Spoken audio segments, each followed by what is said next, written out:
Rising, Wisconsin. Today I'm going to be reading The Emperor's New Clothes. The Emperor's New Clothes. Many years ago, there lived an emperor who was fat and proud and very vain. All he cared for was new clothes. He did not trouble himself about his country, his army, or his people. All he wanted to do was to show off his fine clothes. No one has ever had so many clothes, for this emperor had a suit for every hour of the day. If anyone wanted to see him, his ministers did not say, as they would with the other emperors, "He is in the council chamber." They would always reply, "He is in his wardrobe." Life was very gay in the great city where he lived. One day 2 strangers arrived. They were rogues who called themselves weavers, and they told everyone that they knew how to weave the most beautiful patterns in the world and make the most beautiful material ever seen. In fact, they said their clothes were magic and were invisible to everyone who was unfit for his high office or who was just stupid. "Good gracious me," said everyone who heard this. "What wonderful cloth." Of course, as the weavers intended, the emperor heard about the magic cloth and sent for them to make him more suits. "If I wear such clothes, I could find out which men in my kingdom are unfit for the offices they hold. I could tell wise men from fools. I must have this cloth this very day."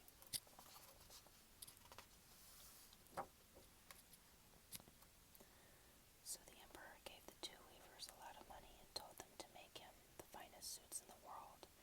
The 2 rogues set up their looms and pretended to be very busy indeed, demanding the very best silk and gold thread, which they put into their bags, and they worked far into the night on the empty looms in the palace. "I wonder how they are getting on," thought the emperor, and then he remembered that a fool, or someone unfit for office, could not see the fine cloth. "I must not risk it myself," he said. "I will send my prime minister to find out for me." So the prime minister went into the great hall where the weavers were working with all their might on the empty looms. "What is the meaning of this?" thought the old man, rubbing his eyes. "I cannot see a single strand of thread on the looms." But he did not say anything. The weavers watched him. "What do you think?" they asked him. "Will the emperor be pleased?"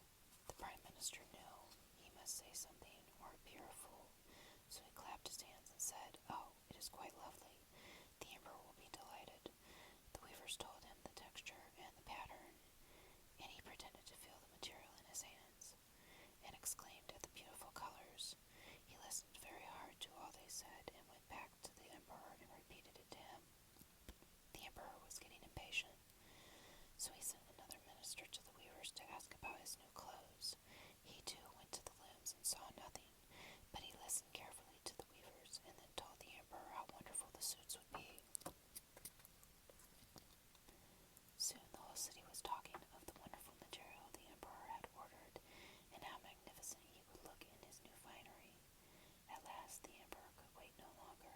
He had to see for himself. Of course he could see nothing, but he pretended to admire the softness of the cloth and the lavish vivid colors.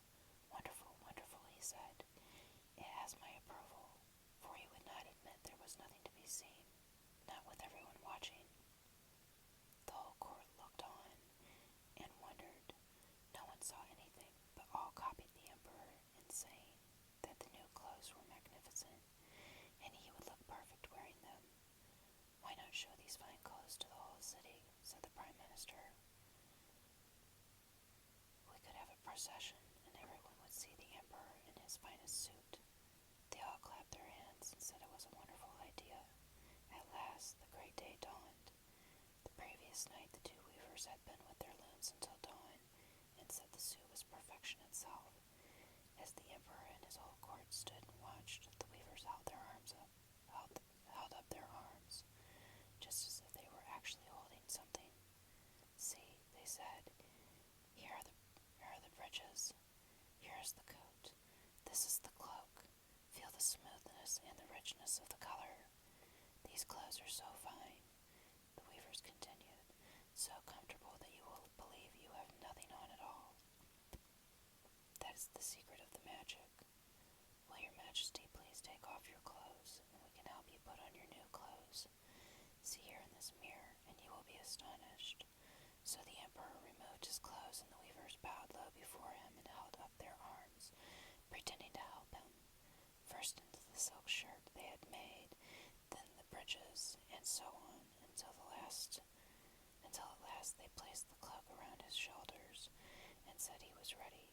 All the while the Emperor turned this way and that, preening himself before the huge mirror. The master of ceremonies announced that the great procession was ready. All the court had lined up behind the Emperor, who had now placed his crown upon his head. He stepped out into the roadway, and 4 courtiers held a grand canopy above his head. 4 more bent down as if to pick up his train, and the procession was ready to move.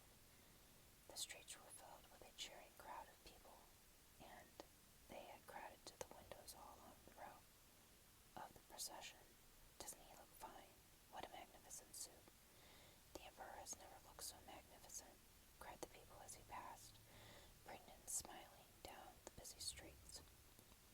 No one would admit they could see nothing, for no one wanted to look a fool. Everyone clapped his hands and praised the Emperor's new clothes. Everyone, that is, except one small boy who stood on the edge of the pavement. He was small and ragged, with bare feet, and he looked in surprise at the Emperor coming towards him. But he has nothing on, cried loudly. Shh, what are you saying? Said his father. But it's true, said the boy. The Emperor has nothing on. All round, people heard the child, and began to whisper it to each other. He has nothing on. At last, the whisper grew into a shout, and soon the whole city was shouting, he has nothing on. The Emperor felt very embarrassed, for he knew the people were right, but he knew he must not run away, so he drew himself up to his full height, squared his shoulders, and walked on, even pretending to trip over the train that was not there. And I think that's the end of the story. And the next story is Snow White and Rose Red. So maybe I'll make another video and I'll read this story. If you enjoyed this video, please feel free to like, share, and subscribe.